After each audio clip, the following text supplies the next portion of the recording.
नीलाचल के पवित्र तट पर दिव्य जगन्नाथ धाम उज्जवल प्रकाश में खड़ा था। गर्भगृह में भगवान जगन्नाथ, बलभद्र, सुभद्रा और माता लक्ष्मी साथ विराजमान थे। एक दिन लक्ष्मी जी ने प्रेम से कहा, प्रभु, मैं कुछ दिनों के लिए मायके जाना चाहती हूँ। तीनों देव मुस्कुराकर बोले, देवी, प्रसन्न मन से जाओ। लक्ष्मी जी हर्षित होकर चली गईं, लेकिन दिन बीतते गए और वे वापस नहीं लौटीं। भगवान जगन्नाथ बेचैन होकर इधर उधर चलते रहे। बलभद्र ने चिंता से पूछा, भौज अब तक क्यों नहीं लौटी? जगन्नाथ ने धीमे स्वर में कहा, वे आएंगी, हम प्रतीक्षा करेंगे। कई दिनों बाद जब लक्ष्मी लौटी, मंदिर के द्वार उनके सामने बंद हो गए। आहत होकर उन्होंने कहा, मेरे बिना इस धाम में समृद्धि नहीं रहेगी।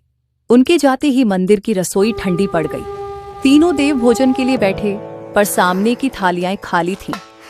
तभी माता विमला ने लक्ष्मी से कहा, मां, क्रोध नहीं, प्रेम ही समाधान है। लक्ष्मी जी का हृदय पिघलने लगा। उधर भगवान जगन्नाथ मनुष्य रूप में गांव पहुंचे। एक बूढ़ी मां ने प्रेम से उन्हें चावल दिया। अगले दिन दूसरी गली में किसी और मां ने साग भात खिलाया। जगन्नाथ मुस्कुराए, भक्त का स्नेह ही मेरा सच्चा भोग है। हेरा पंचमी पर लक्ष्मी जी राजसी वैभव के साथ गुंडीचा पहुंची। वे नंदी घोष रथ के सामने खड़ी हुई। उनकी दिव्य शक्ति से पूरा रथ हिल उठा।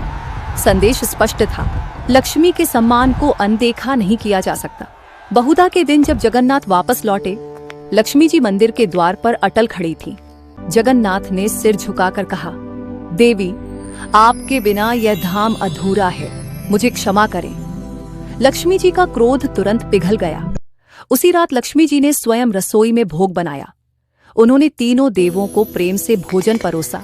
जगन्नाथ, बलभद्र और सुभद्रा प्रसन्नता से खाने लगे। उनके चेहरों पर लौट आई मुस्कान ही संपूर्ण धाम की समृद्धि थी।